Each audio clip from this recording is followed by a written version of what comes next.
أهلا وسهلا بكم أصدقاء القناة مع آخر الأخبار والمستجدات.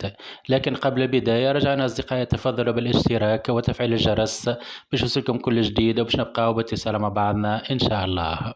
تداولت العديد من صفحات مواقع التواصل الاجتماعي خبر مفاد أن النيابة العمومية بالمحكمة الابتدائية بسوسة تولت الاحتفاظ بالإعلامي سمير الوافي. وحسب نفس الصفحات ونفس المصادر فإن الاحتفاظ جاء على خلفية شكاية تقدم بها والي سوسة بسبب تدوين نشرها سابقا سمير الوافي. وأكدت كذلك العديد من المصادر الأمنية المتطابقة أن فرقة تابعة للحرس الوطني بسوسة استنطقت الإعلامي سمير الوافي من أجل شكاية كان تقدم بها والي الجهة في شأنه بسبب تدوين فيسبوكية على حسابه الخاص.